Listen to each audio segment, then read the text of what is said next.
There were some trees left in the field which we did dig, and we got this ready this morning. It took about 2 hours to get the field ready. And this is Michael Hurst at Highland Hill Farm. Alright, my name is Mike. I'm here at Highland Hill Farm. What I'm going to do today is we have a field that's prepared, about ready to be chisel plowed, which is what I'm going to do right now. It's not really chisel plowed, it's subsoil what I'm doing.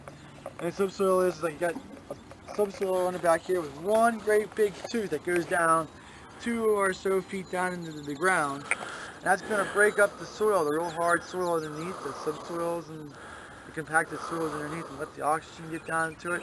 Makes it more aerated. So when we plant our trees, the trees have a deeper root zone that they can grow into.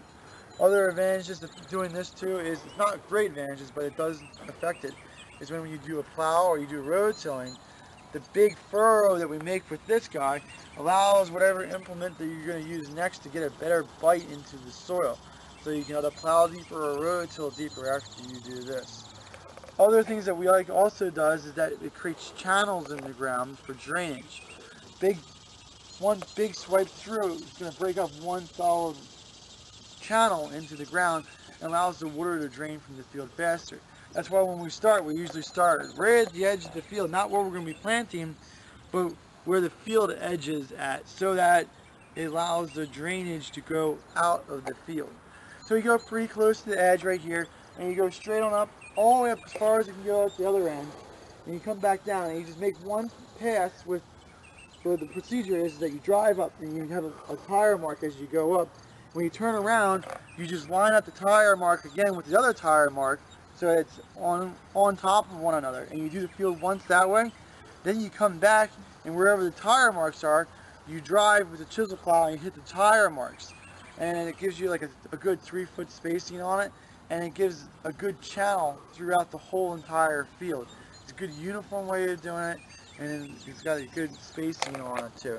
We usually try to follow the way that the field's going to drain, just so that when the water does get into the channels, it's not like it's going to go into a curb, it's going to get clogged in one of the areas. You want the water to drain from the field when you're subsoiling this deep. Okay, thank you very much, Mike. And now you're going to start and show them how you do it. Oh, I'm going to adjust this first. Okay, tell them what you're doing when you adjust it. Oh, okay. Well, since this is going to be a tearing action, when I drive it onto the ground and into the driveway, I don't want to tear up the driveway. So I have the angle of the shoe here facing upwards. So what I really want to do is I really want to have it facing downwards so it goes into the ground better. And then when I drag it through the ground, it's kind of a lifting action as it drags through. It lifts the soil on top of it and leaves a cavity behind it. And that's where the air, oxygen goes, and it makes it much better for the field. So when we do this, what we're going to do is we're actually going to tighten this up. This is going to push this top forward and the bottom back, because it's got this pivoting action to it.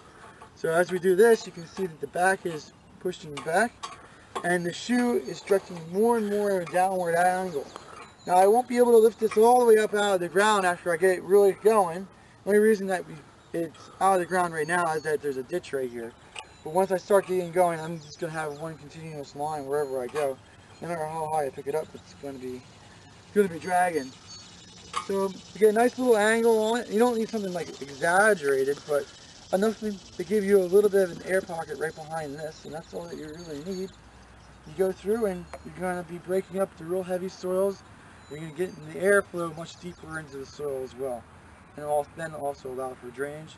And then it also helps with the next part of the process, whether you're using a plow or a road tiller.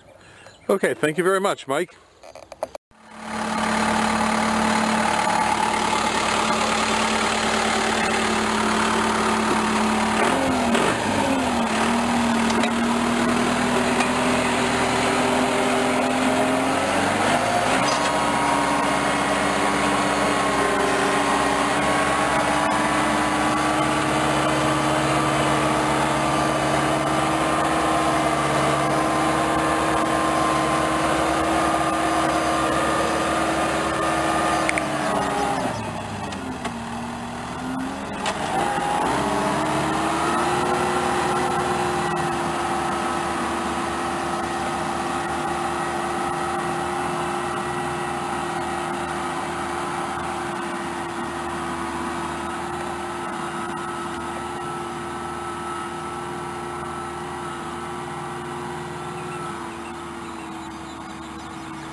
Now he's dragging a lot of brush, but it'll clean itself out, because it's just all there. But there'll be less and less drag of brush and grass as he goes along, because it's a little bit better brush hog as he goes down the field a little bit.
We've done 2 passes with a rototiller, and we're picking stones out of the field right now and trash. And we have over here our used irrigation lines that we'll put in as soon as we plant the trees, because it's very hot and dry, and we'll need to have drip water lines on those as soon as they're planted.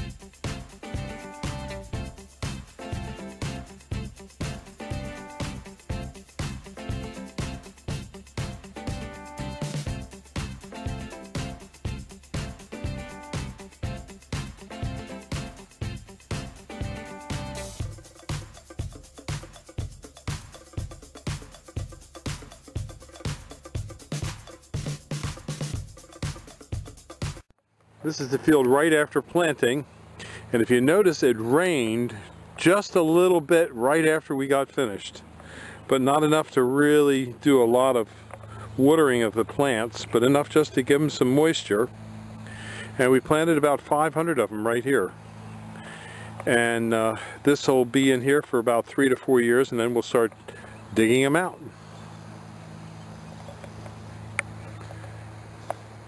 We'll go along here later this week and we'll put in a drip water line, and after that we'll restake them again. We'll tamp them in to make sure that they're straight, and we'll then come back through with some herbicide or pre-emergence to kill any grass that starts to grow back up. And that's how we do it.